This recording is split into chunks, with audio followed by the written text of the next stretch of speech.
Welcome to the Politics of Everything. I'm Amber Daines, your host and podcast producer.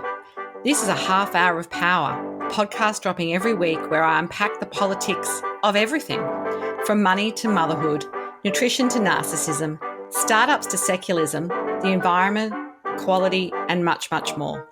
Our guests are seasoned in the field or topic of their choice, even if you've not heard of them yet. This is a non-partisan show. So while I love exploring varied views and get a buzz from a healthy debate of ideas, this is not a purely blue, white, green program. Please subscribe, tune in and enjoy the politics of everything.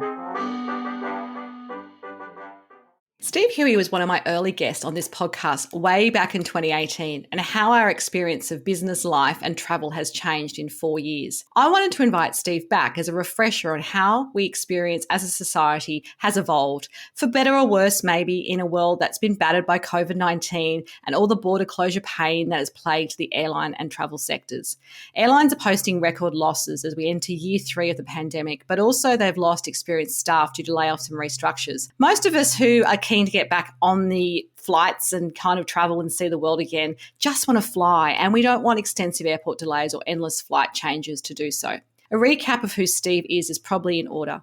For over 17 years, Steve's applied his skills solving complex problems in senior finance roles in corporations, including Macquarie Bank, but made the brave move to leave the corporate world to study his own business, inspired by innovative thinking, his passion for travel, and a burning desire to optimise things. He's a CPA and holds a Bachelor of Commerce from the University of New South Wales. Then a new business idea evolved, and it all started when he flew for the very first time in business class around 14 years ago on a business trip, and he was hooked.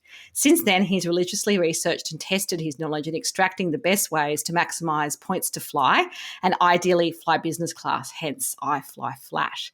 He established this business in 2012 and it's the leader in reward points management. They're experts in points advice and flight bookings. I Fly Flat provides a fully managed service helping businesses and individuals uncover the true value of their airline and credit card points. So let's explore what that looks like in 2022, particularly as we head towards the end of the year, and a summer for most of us in this end of the world means lots of travel. So welcome to the Politics of Everything, Steve. Thank you very much, Amber.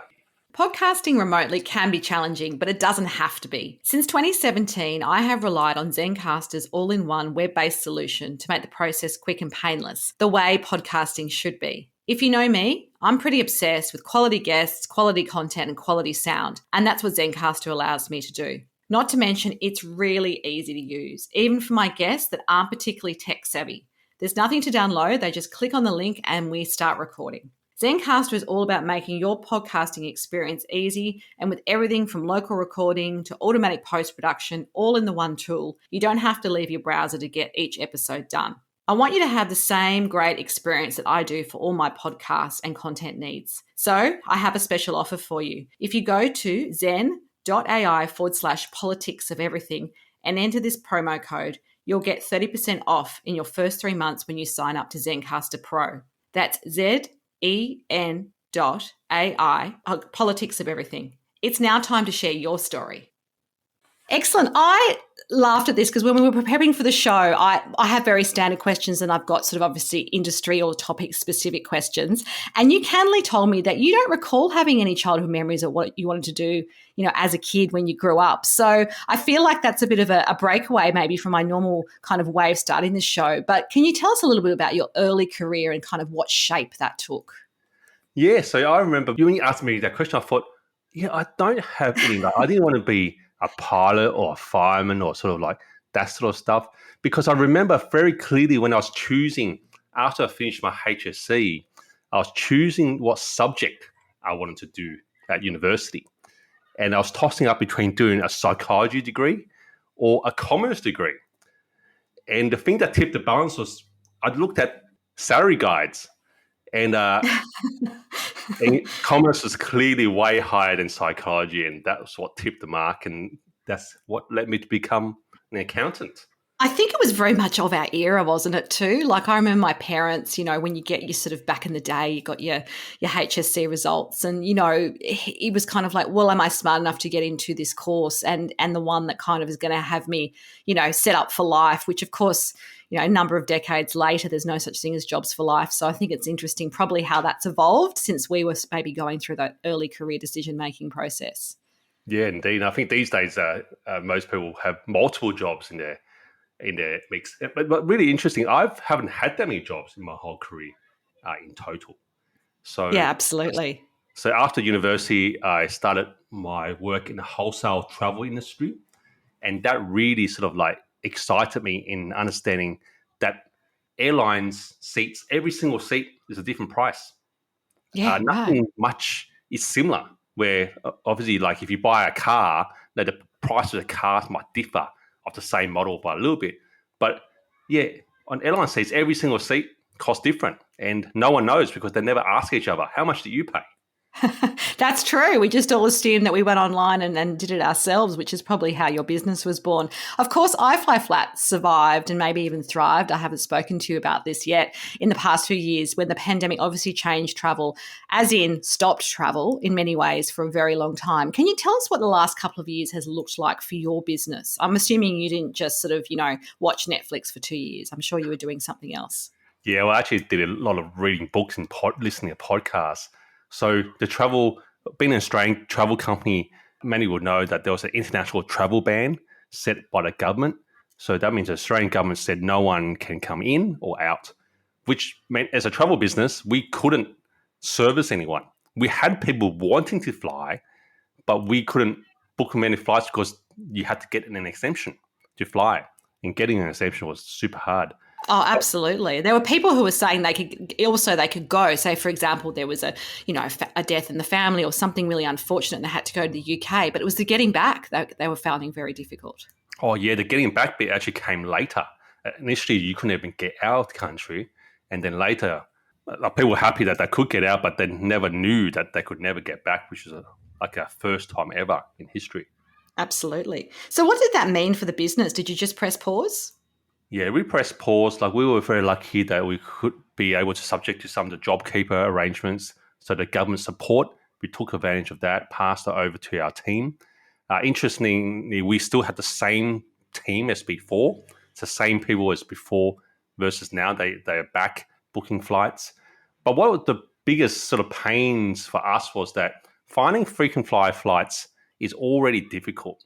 So that means that all those seats that we found for customers that we booked pre-COVID and then we had to cancel, it was like we were going back, digging holes and putting the diamonds back in the dirt. And then, like, And burying them again? yes, that was so painful. Like, it was so hard to find in the first place, then now I have to go back and cancel them. Absolutely. That's incredible. But you did survive, and obviously you knew at some point this hiatus would end. So I think that's great that you managed to be able to do that. There would have been a lot of other businesses that, might have just decided it was time to sort of, look somewhere else for how they're going to survive. Yeah, well, I had a good hard look in my business and I had a good thinking that, well, would travel resume? Yes, of course. And also during that time, there's a lot of news in America about the valuation of frequent flyer programs. Like Delta and American Airlines were able to raise like over $20 billion on the Wow. back of their frequent flyer programs. And that gave me a real clue that, well, these frequent flyer programs are here to stay. Yeah, absolutely. So how have those Flyer Points programs that you predominantly work with changed? And does that make it better or worse for most of us who want to travel again? None of the airlines have actually made any major changes to the number of points to fly. And I think that's a good move because if they did, then consumers would sort of like even be more displeased with them than they are now. So they've kept it the Yeah, same. we're pretty unhappy. And look, just to give everyone context, I'm sure it's similar overseas, but in Australia in particular, every day there's a story about how long it's taking to even get on a domestic flight, flights being cancelled, staff shortages. And like, it's literally so painful to take a trip at the moment that people are actually, considering whether it's worth it sometimes. Yeah, yeah. But interestingly, this is now where frequent flyer points really shine because the airlines have not increased the number of points to take a trip, but the cash ticket prices have gone up. So now, actually, when you're flying on frequent flyer points and you can find a seat, you're actually saving more than ever because your cash airfare equivalent has skyrocketed, but the number of points to fly has not. That's interesting. So I guess in terms of what you can offer people, are you finding people are coming back to you wanting to do more travel or less travel? And I'm thinking about this because I'm thinking about my own habits. So 2.5, 3 years ago, I'd get on a plane to fly to a Melbourne training session or even a series of meetings. People have now been re-educated, for example, to go on to Zoom, for example, just to do, a half-hour meet and greet or even Zoom media training or whatever it might be. People are happy to kind of do that in a way that they perhaps weren't in 2019 or 2018 when we spoke. So how has business travel in particular evolved, and what are you seeing in terms of trends, in terms of frequency, in terms of destinations? Is business class such a big deal now?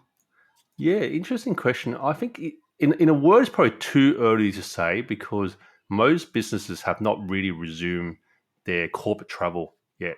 So most of the travel right now is what they know as family and friends travel. People going to visit their family and friends that they have not seen for 2-3 years. So that's what's making up most of international travel and for holidays.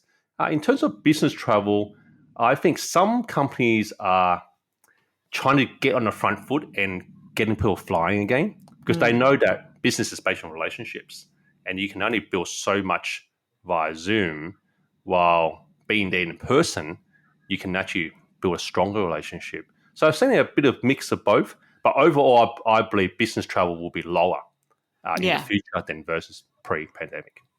Absolutely. So obviously we're facing inflation and cost of living pressures that are unfamiliar for maybe some people who don't recall previous recessions. I'm aging myself here, like the 1990s recession where my parents still remind me of the 18% interest rates and all the associated costs. And that pain is real and it affects people's disposable income to actually travel and do other things. So what else do reward programs have to do you think, to create more value that they're maybe not doing now? Because we are not living kind of in an era where there's endless disposable income, and that's not going to change if we're listening to what any of the Reserve Bank and the other authorities are saying in the next couple of years. What else do we need to be kind of looking for them to add to sweeten it, and how might you use that in your business as that comes on board? Yeah, I think they need to branch out and give more rewards on the ground. So the airlines have always been all about flying rewards. Like obviously using points to fly business and first class is the biggest bang on buck. But on the ground rewards, like even allowing you to use points for shopping or other things that you have to spend money on the ground. So making it much more of a lifestyle reward rather than just purely frequent flying or travel reward. Like some airlines like Qantas have started to do that, where they can let you use your points to pay at BP for fuel. But I would like to see a bigger return rather than just a flat 0.5 cent per point redemption rate. They should be taking advantage of where, say restaurants, say the 5 to 6 o'clock sitting needs more people, so they could potentially attract more people to those earlier sittings by letting them redeem their points at a higher value. So therefore, more wins for the restaurant, more wins for the consumer, more wins for the frequent flyer program as well. And you're thinking not just in an airport setting, like these restaurants and these sort of facilities could be, obviously BP, you'd be going to your petrol station outside of the airport. You're thinking a broader consumer program, basically. Yeah, basically part of your everyday life. It could be the cafe down the road, a way to redeem for coffee. You know how coffee now has gone from $3.50, $6 apparently in some cities. Yeah, so exactly, like ability for your points to sort of like cut a bit of price of that, I think will help people realize that points are much more valuable than just purely travel. And is that something that in your business you'd be advocating for in a way, or do you wait to sort of see what the sort of airlines offer and then you capitalize on that? What's the business model behind that thinking? Yeah, with a second model, we just basically utilize what's available and helping our consumers understand how to get the best bang for buck for it. But along the way, obviously, we understand good ideas that come along. So we try to advocate for that. So therefore, it gives more people more chances to earn and use their points. But we're pretty much focused on the pointy end. Like there's nothing more amazing than the fact that you can fly first class but don't have to pay for it. Absolutely. I'm yet to experience it, so I probably need to chat to you when I feel confident enough to travel overseas again. I haven't done that yet. So changing tack a little bit, you must have had along your way, I guess, some mentors or people who've influenced your business ideas, your career, and maybe inspired you in some way. Is there one in particular, or maybe two, that really stand out for you? And what have they taught you or showed you about success? Yeah, I think the first one I can sort of it's Richard Branson. Like everyone points to Richard Branson, but because I'm in travel, I was going to say, it's a bit more relevant to what you do. yeah, and then obviously his origin story was that his flight got cancelled. Therefore, he just gathered up a whole bunch of people and did a charter flight, and that's how sort of supposedly Virgin Airline got started. But even in terms of the way I do marketing, some of the marketing stunts I do for a bit of fun, is always about having fun and getting your brand name out there. So I guess first up, I'd say Richard Branson is a good person. If I ever met him, I wouldn't know what to ask him. So probably, although You haven't done one of those retreats. Some people go over to Necker and it's a once in a lifetime thing, I think, or some people are fortunate enough to be able to afford to a couple of times, and you can actually go and spend a week hanging out with Richard. And I've had a few guests that have talked about that experience being quite life-changing and how, approachable and human he is, which is probably part of his marketing as well, right? It's, when I lived in the UK, 20 odd years ago, I remember they had the Virgin Bride store, which doesn't exist anymore. And the stunt was he came out in a wedding dress. I don't think politically you could do that anymore. It would probably cause a lot of offense, but he's always been known for that, a little bit of a larrikinism, but also relatability. And I think, people say that experience, I think it'd be quite, what do you talk about in the downtime? You're sitting around in board shorts, but I think that's his approach to everything that's about relationships. Yeah, and a very fun and light-hearted, creative attitude to life. And I think that's more than just business. It's just life. Like if you have that throughout and consistent between business and life, then you're really going to have a fun life because you're not switching hats, you're not switching modes or faces. Yeah, you're just yourself all the time. And it doesn't matter that you're not in a suit or in an office or doing a big launch. You're just somewhere, being with people and talking to people. And I think I love those kind of mentors. Yeah. And I think the second one, I don't know, like one of my favorite quotes is like, to walk 1,000 miles takes the first step, or something very similar to that. And yes, because I'm in the business of miles being points, so it's very much the same that, to get enough points to fly first or business class, you've got to start with a single point. And when I was doing running, I had a bit of a period of time where I was doing half marathons, and that was something that was really resonated with me because, to do, say, half marathon, you just got to start doing your first K and your second K, and it just all rolls on from there. Absolutely. So if we spoke in a year's time, and that probably feels like a little while away because the world, who knows where we'll be, hopefully it just keeps getting better and better for us travellers. What would be your number one goal to have achieved in the business and why?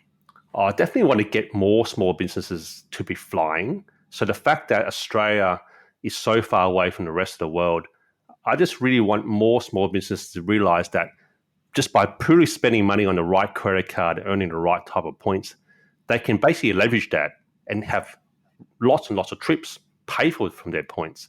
So I guess what I want to see people is come back to me and say, well, thanks, Steve. I took up your advice and I've been flying all these places where I've never been before. And here's some photos.